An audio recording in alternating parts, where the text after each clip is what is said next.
Hi, my name is Matthew Lovejoy, and this is my accompanying presentation of the Toulmin argument research paper about social media that I wrote.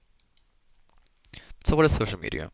Well, social media is an ever-growing way for users to communicate with each other wirelessly over the internet and is very popular amongst teenagers, young adults, influencers, and businesses. Popular social media sites, for example, would be like Instagram, Facebook, or TikTok, and these platforms can be used to communicate with friends or even strangers that users never even met before by posting pictures or videos or polls where someone can, answer the question in the poll, or they can leave a like or comment on a post if a user turns them on, where they can share their opinion about whatever the post may be. And despite all of that, social media does have positives and negatives. Social media has been shown to provide benefits, especially for business and e-commerce. However, there's also very well documented cases and studies proving and detailing examples of users using social media who report development of mental health issues from the usage of social media, and there are reports of privacy concerns with users not being aware of information they're posting. They're putting on the internet for potentially anyone to see and use against them. That could include like their location or their age or where they were born, stuff like that. But a benefit for social media is really beneficial for business. Social media is a way for businesses to advertise to mass amounts of users very quickly and very cheaply. There has been studies that show that there's over 4 billion users of social medias, and a majority of them use social media as a way to obtain information or stay aware of current trends via celebrities and influencers. Businesses will use this to their advantage by doing sponsored posts with celebrities. So, for example, let's think of Taylor Swift. If there was a makeup company that wanted to promote, let's say, a facial cleanser, they might reach out to her and offer her some money and send her the product and be like, hey, can you do a sponsored post on this product where you tell people how good it is and how good it makes you feel? And then we'll go out and we'll give you a supply of it and some money. So she'll make the post, say how good it feels and all that stuff, the information about the product. Then the people who see the post, if they want to, if they're into that kind of stuff, they'll be like, oh, Taylor Swift likes that, and I'm into facial cleansers. Why don't I go buy this brand since Taylor Swift is promoting it? And that gives Taylor Swift some money, and it gives the businesses a lot of money that they wouldn't have gotten otherwise if they hadn't used social media. Furthermore, businesses also just put ads in the middle of scrolling. So say you're scrolling on like Instagram or TikTok, and you're going through all those reels, and then suddenly you just get an ad about cereal, for example. You could tap on the link, and you get sent to an online store that will sell you the cereal, where the business can make some money that they wouldn't have otherwise gotten.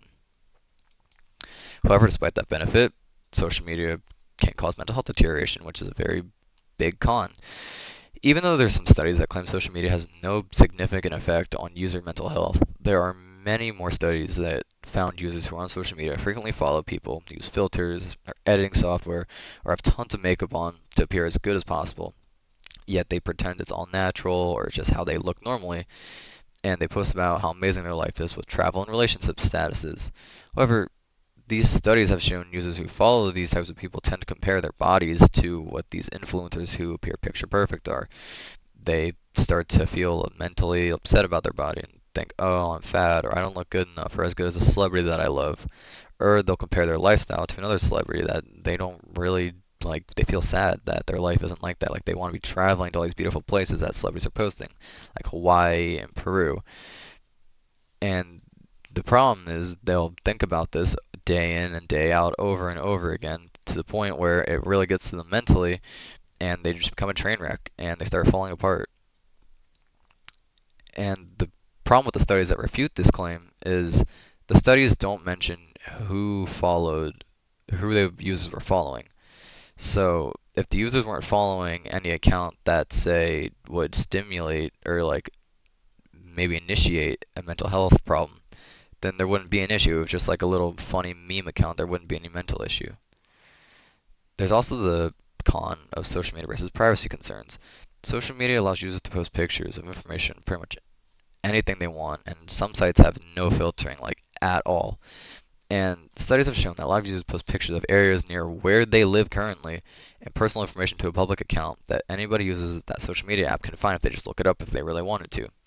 And people are able to track down individuals and visit and try and interact with them maliciously without these being aware of what they're posting is the reason why they are being tracked. And unfortunately, social media is the way of the future. And it can be a very useful tool, especially since social media is very useful for businesses as they're partnered with more and more celebrities and ever make their products. However, there are the cons of mental health and social issues. And the best way to combat them would to be make sure you're aware of the privacy policies that are going on and being aware of the information that you are posting and being sure that it's something you want out there. And make sure you love your body and to not let other people influence your life.